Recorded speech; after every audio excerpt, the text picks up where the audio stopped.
another episode of the Wobcast 2.0. It's season 2, episode 12, but more importantly, it's the draft recap. The 2023 NFL draft is behind us, but what's in front of us is recapping it, talking about what we saw. You get weeks and months of anticipation. That's now behind us, but the draft is the gift that keeps on giving, because now you get to talk about what happened. And there's really no finality to it until we see these guys play. And we're not going to see that for several more months. So a lot to talk about with the draft. And that's what we're here to do today. To help me do it, of course, is my usual partner. It's Gyles. We're going to present to you our takes from 3 days of drafting and some thoughts on what we learned about the Vikings roster now that the draft, free agency, and other business are behind us. And the team casts its gaze on the offseason program. Let's welcome in Gyles. Hey, bud. How's it going? Hey, we're doing well. Definitely excited to be post-draft. I think at face value, as much as you can glean from 3 days post-draft, I honestly like a lot of the different elements that we put forward, including Mr. Overhaul himself, Jaren Hall from BYU. Definitely excited to add another quarterback to the realm. Yep. Definitely excited to chat through him, but good overall draft. Hard to tell. I mean, it'll take 2 to 3 years down the line for us to really evaluate, but at face value here, I liked it. All right. So before we get into it, tell me this. I'd be curious to know. I know we were messaging and texting and stuff, but what were you doing during the draft? I was commenting to my wife. I'm like, for about 15 years of my life, the NFL draft was like a top 5 event on the calendar for me, not just personally, but professionally. Like it was, I would go to it, and this year for Thursday, I was at our 14-year-old's baseball game. And then my wife had a bowling banquet. So I dropped her off there and ran some errands and then went back and picked her up and watched it at the bowling alley. And then Saturday, I had first communion for our twins and a soccer tournament. And so I'm paying attention and watching and stuff, and following along and on the TV and Twitter and texting with you and friends and all that. But, I'm not dialed in and zoned in like I used to be. Life is happening. And then I spent Sunday and Monday sort of reading stuff and watching videos and getting caught up on what I may have missed. So that was my draft experience. How did you handle it? Yeah, honestly, first round every year, I always get together with all my brothers and we watch it live. Always fun to watch the first round. We make predictions and make it a whole fun hoorah. But after that, I do the exact same thing you do. I simply watch on my phone and let life go on. Because at the end of the day, it's not something that's not necessarily super exciting, but it's something to pay attention to. It's not like actual football where you want to watch a play. You can pay attention just as much via phone or the NFL app. So definitely was out and about. I was babysitting, doing errands and stuff like that, but exciting nonetheless. Gotta love the draft. Yeah, I do. I do have some. I broke it down as 3 takes from 3 days of drafting. So I have those 3 that I want to go through. I'm sure you have yours as well. So you can sprinkle in if you've got any data that you want to sprinkle in. Please do so as we talk through them, and then we'll sort of alternate on maybe some of our main opinions from the draft. Let's do it. I think we start that way, and then we'll get into sort of what we learned, what we have learned here so far during the offseason about what the plans may be in 2023. So let's begin with the draft. My favorite 3, they end up with 6 players, right? And we're not going to go through every player and where they got them and how they got them, because all of our listeners are learned and already know all that. So we're not going to waste our time reviewing that. Mm-hmm. My favorite 3 picks were the last 3, Gyles. Okay.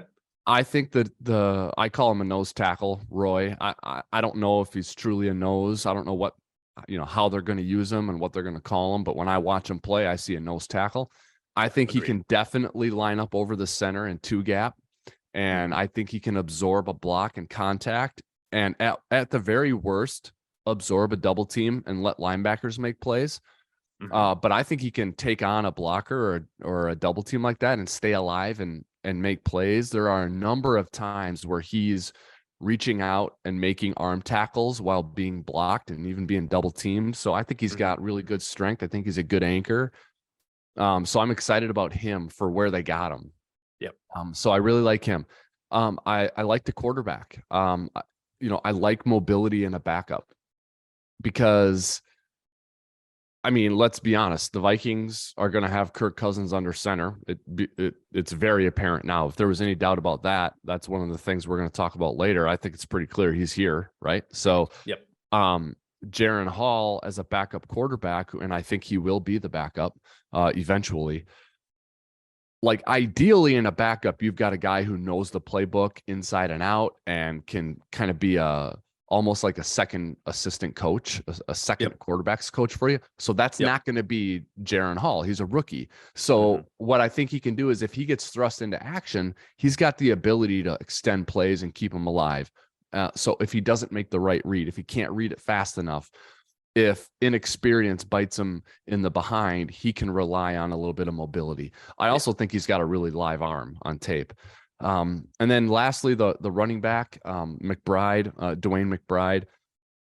There might be something going on that we don't know about that caused him to fall. But I think if you just watch his tape, I know it's at UAB, but if you just watch him play games or watch his tape, you wonder how he's available in the 7th round.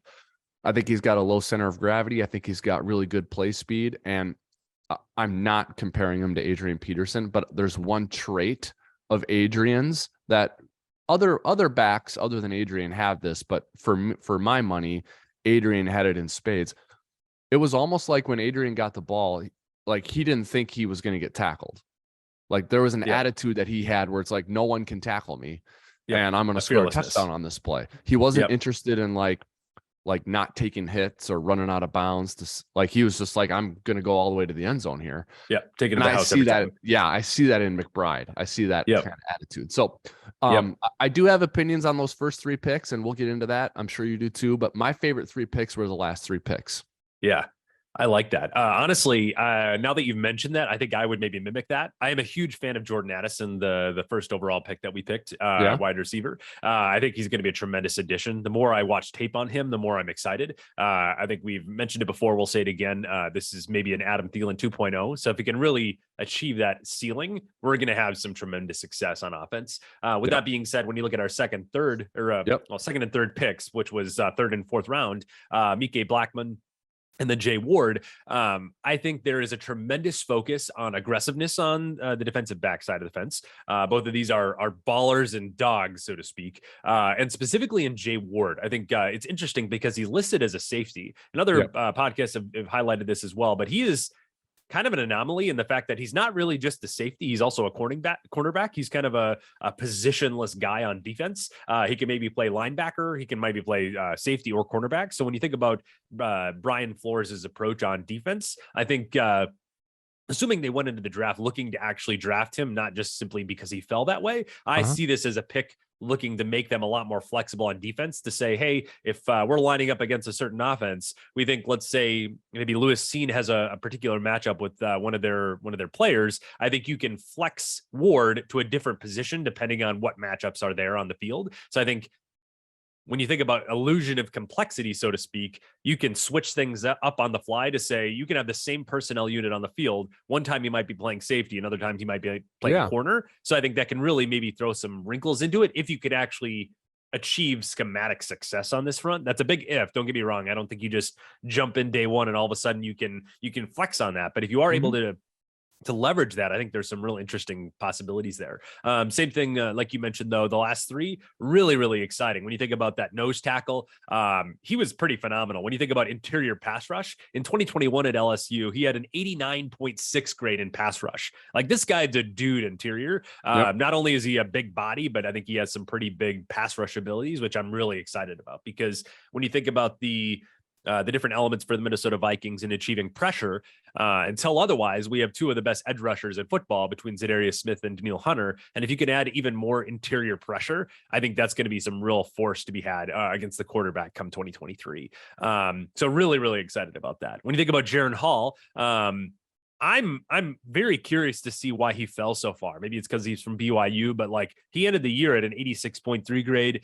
He had a pretty phenomenal year at BYU. I can mimic your exact sentiments. I think I was talking to a guy recently, and he was the guy that did a lot of tape on this guy, and he compared him to a diet Russell Wilson, where when you think about kind of the baller mentality, size wise, mobility, at least Russell Wilson pre injury, where if we can get any sense of a rookie Russell Wilson, if anyone's memory serves you correct, they went to the Super Bowl on a rookie skill contract with Russell Wilson. So fingers crossed there, if that could be a possibility. So really, really excited with that. And then last but certainly not least would be Dwayne McBride. And this is another one that just completely floors me, how he was able to be fallen, so to speak, to the 7th round, because this guy had a 94.1 PFF grade in 2022.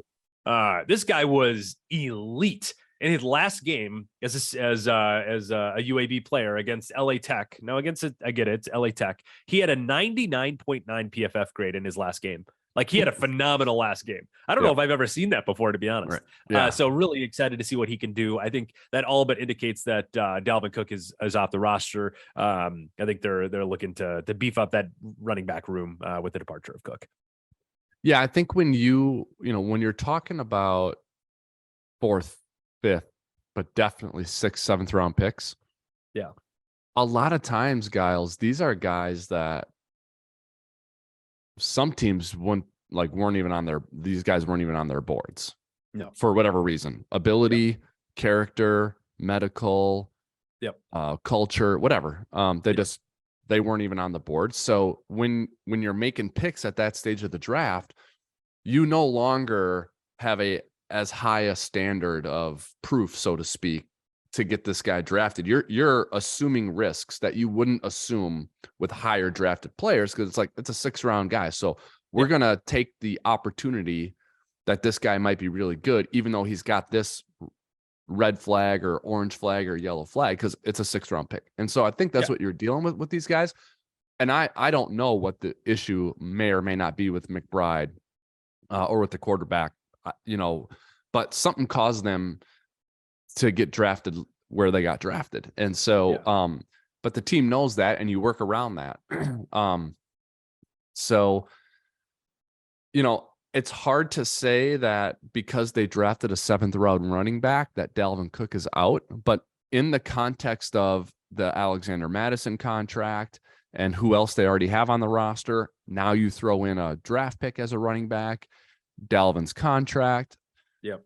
What Dalvin is or isn't doing on social media. I mean, it's all sort of kind of pointing to a higher than average potential for departure for Dalvin. And that's one thing I sort of have as a sub point on my what did we learn about the Vikings in the first 4 months of the offseason. I have a Dalvin note coming up, but I heard you mention that when you're talking about McBride, and I agree with you. I think, you made me feel a little bit better about the LSU safety Ward. Yep. That he may have some position versatility and there may be some creative thinking happening there. I thought that was kind of a pick that, not a head scratcher. I don't think he's a bad player, but I'm just like, safety, we kind of talked about safety guys before the draft. Like, they don't really need to hit safety early on in this draft. Not at they all. kind of, they kind of got, they kind of have some things going on there. If anything, I would have thought another corner would have been nice there, or maybe an edge defender would have been nice there. Yep. But I think you made some interesting comments on Ward. And then Blackman, the corner,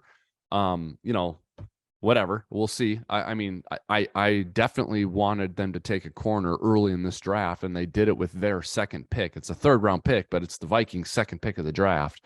Yep. That was a long wait for Vikings fans from pick 23 to pick 102. Yep.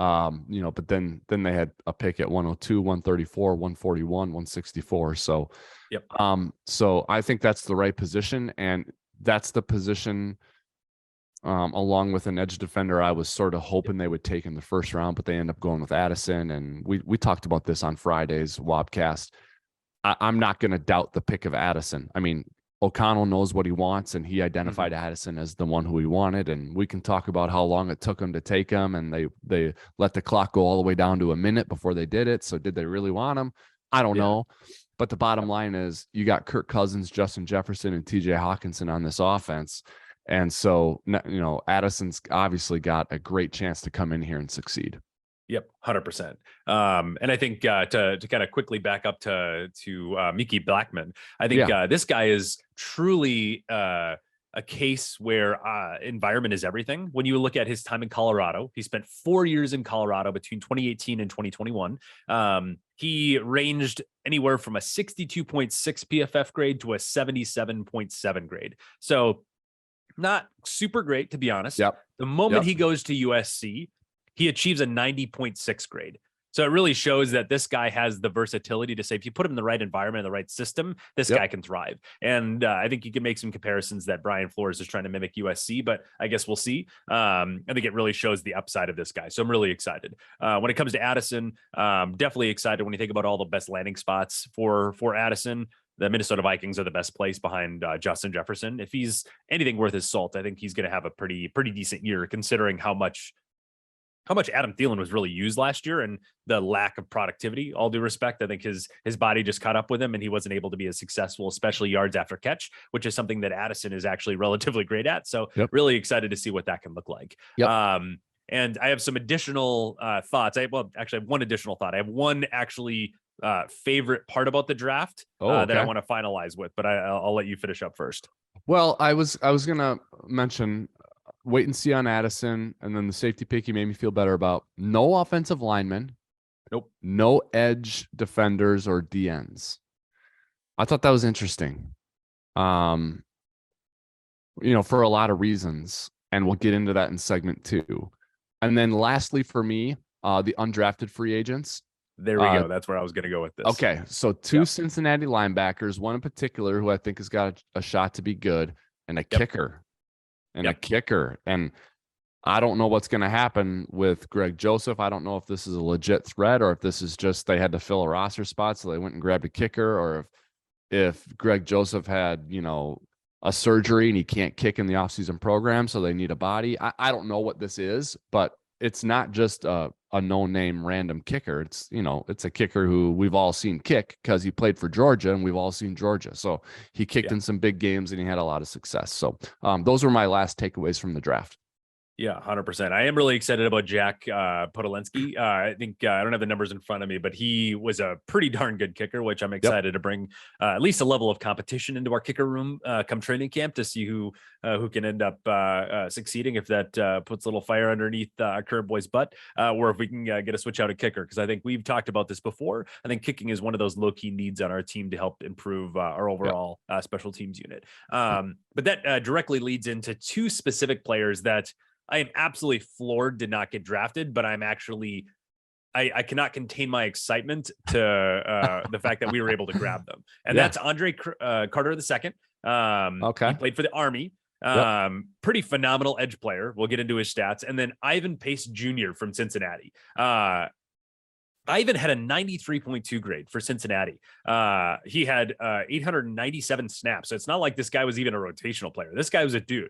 And he had at 93 grade as a middle linebacker. So when you think about our middle linebacker room, we've talked about this all offseason. It was definitely one of the points of contention for improving our team. And we were able to get him as an undrafted free agent. Now, maybe I'll be able to speak to why he was able to fall out of the draft completely, because I simply don't get it. This guy looks like a top 100 prospect to me. Same thing with Andre Carter.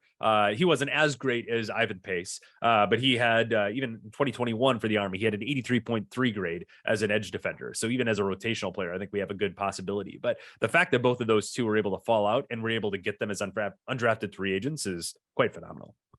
Yeah, Pace was PFF's highest graded linebacker last season, Gyles, and as someone who I know you Pete Bursich, Vikings radio analyst, and one of my friends, I know you're familiar with him, was pretty outspoken about this one, saying this guy is, he called him a thumper. So like Pete doesn't just like randomly get on Twitter and just like cast a compliment at someone who doesn't really deserve it. Like this is Pete played linebacker, coached special teams. Obviously knows this guy and pointed him out on Twitter. So I thought that was interesting. Again, there's something there with Ivan Pace Jr. that caused him to go undrafted. A player who grades out that high and is that productive at a school like Cincinnati, which is not Alabama, but it's also not UAB, right? Yeah. So there's something there.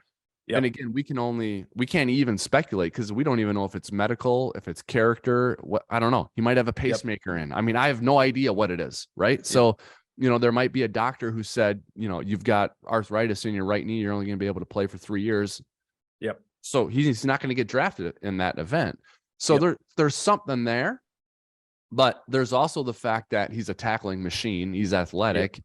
Yep. From all accounts, he looks like, when you watch him, he looks like guys follow him on defense, like a leader. So I think that's an exciting signing for sure for the Vikings. Yeah. And even if he's only able to play 1, 2, 3 years, if you're able to get him as an undrafted free agent, it's absolutely worth it. Because he has the absolute production that I want in a middle linebacker in pretty much every facility. When it comes to tackling, speed, run, pass, this guy is a dude. Yeah, for sure. Yep, he is. And I remember being around, as I got closer and closer to it, the longer I was with the team. But, as Zimmer's tenure went on, there was always, a big joke or competition with Zimmer and the scouts, and he'd be like, find me an undrafted guy who makes the roster. I'll give you, $100 per guy, just joking. Like, here's 100, and he'd see the scout who this undrafted guy came from his area, and Zimmer would joke at practice or whatever and flash $100 bill. Like, it was all in good fun, but it's like, that's how valuable those undrafted guys are to coaches. Cause it's like, and to the front office, because it's like, you took a flyer on this guy, it's not going to cost you much, and you didn't even have to spend a draft pick on him, and he made your team. So yeah, those it also guys put the chip on their shoulder. For sure it does. No doubt about it. So okay, before we go on to what we've learned about the leadership's direction here, any other draft nuggets that you need to get out of your notebook, or are we good? It's more of an overarching element about the draft and the fact that Kwesi Adofo-Mensah, I think he's maybe taken a step forward in terms of negotiation tactics when it comes to the draft. Cause I think at face value, I think it's hard to really grade until 2-3 years out, but I think he's done a much better job at identifying players and then negotiating in and out of positions when it comes to draft capital. So props to Kwesi for taking a step up. Yep. All right. So let's talk about what we've learned here, Gyles, because we've gone through the phase of the offseason where teams evaluate their own roster.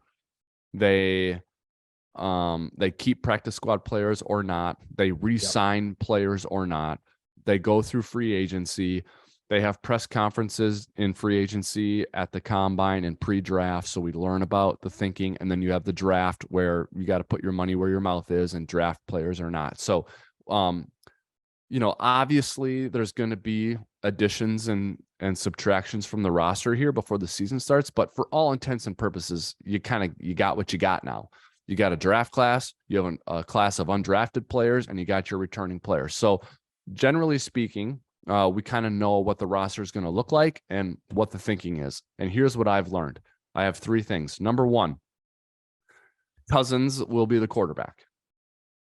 I mean, if there was going to be a change, it would have happened by now. There was talk about him being traded. There was talk about the Vikings liking Will Levis and Richardson and all these things. And when the dust settles, Cousins is QB1. And at this point, we'd be shocked if he wasn't the quarterback week 1 of 2023, right? Correct. Do you agree with that? Okay. Yep. I don't see any something way... substantial would have to happen outside of the normal purview. Yep. So that's one thing I've learned. Secondly, and you kind of are a bit of like this is sort of right down your alley here. I think we've seen a vote of confidence in the offensive line. The 5 offensive linemen who ended the season, I think there's a vote of confidence from Kwesi and from O'Connell and those 5 guys. And if a vote of confidence is too strong, I'd say it's just, they're putting the ball in those guys' court to prove it. They're giving them an opportunity to prove it, because there's really no one's been added to replace anyone. It's kind of the same group, right? Yep. Yeah, I think it really goes to show that they think last year's issues with Ed Ingram were indeed rookie issues, and that the fact that he can change them come this offseason and improve, because I've said it before, I've said it again. He is a prototypical guard. He has the exact physical attributes you want in a right guard. He played very, very well in college. He has the right weight, the right height, like he has a low center of gravity. He was just making a lot of shifting issues when it came to the line. And if he can fix those this offseason, I actually project him to be an above average, if not better guard. So that proves that, unless something else falls here the rest of this offseason, he's going into this next season in 2023 as the starting right guard. And if he can really fix those, I think we immediately go into a top 10 unit, in my opinion, because we have the best tackle unit in the NFL between Brian O'Neill and Christian Darrisaw. We have an above average, if not elite, in run defense in our left guard. We have an above average center when he's able to be put in the right positions. If you can get the right guard to be an above average element, you're at least a top 10 unit at minimum when it comes to the offensive line, which is, well, like we've talked about before, a requirement if you want to succeed with Kirk Cousins. Yep, totally agree. And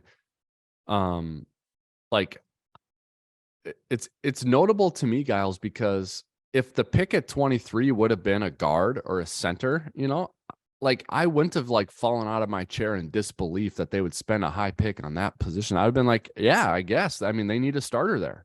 Yep. So we talked about John Michael Schmitz and but they not only did they not take one at 23, they didn't take one at all in the draft. Not at all. Yeah. Nope. So vote of confidence. The last one for me, and then you can empty out your notebook too.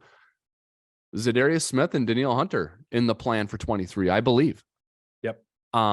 Because at this point, I know they got Davenport, but if your plan is to part ways somehow with Zadarius Smith, I think the cupboard is getting thin at edge. But with Smith, Davenport, and Hunter, I think you're good.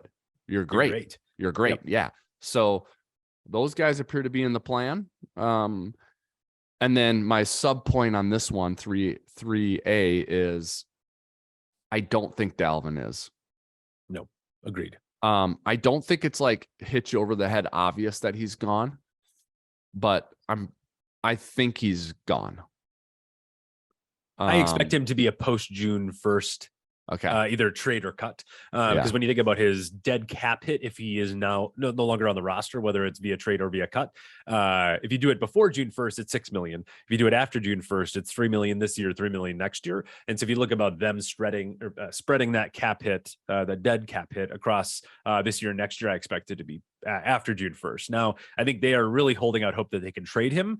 But like you mentioned before, it's kind of a soft market. So it'll be really hard to say that we'll be able to successfully trade him. I think there's a pretty large chance that he'll get cut, but I do expect him to be a post June 1st designation. Yeah.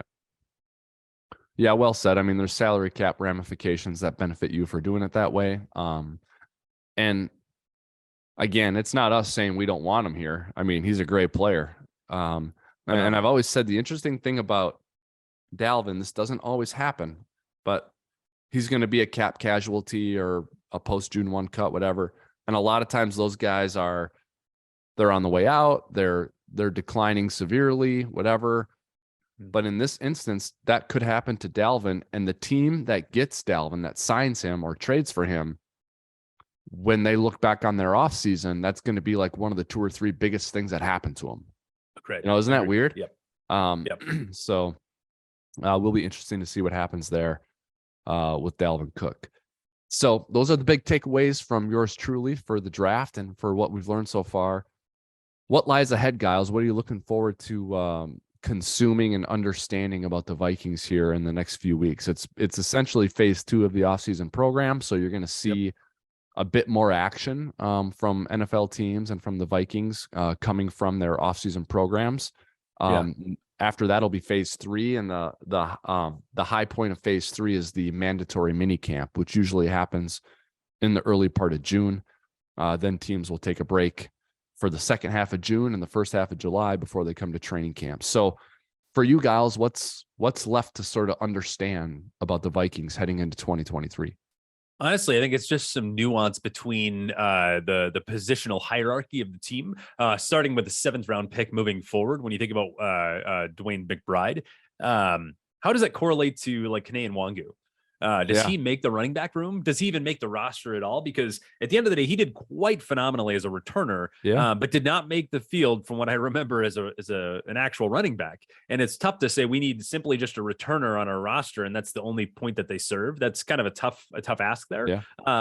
Or, when that correlates to Ty Chandler, what does the running back room look like, and what is the hierarchy? Are they going to keep 4 running backs and just have one as a returner, and then that's simply depth? Or, what does that look like? So I'm Plus really CJ excited Ham. to see what that looks. Plus CJ Ham, exactly. Yeah. Now CJ Ham is kind of an interesting one to me because he's also kind of like a tight end in some respects, depending on how we run our offense. When you think about what he'll actually line up as. But I think he's kind of a unique hybrid role, but he's also definitely technically a running back. When you think about the quarterback room, who is QB2? Is it Jaren Hall, or is it Mullins? Is it Mullins? Because Mullins is also a baller. He throws a lot of picks, but he's a baller. He likes to move the ball downfield, likes to be super aggressive. So I think it'll be interesting to see who's QB2.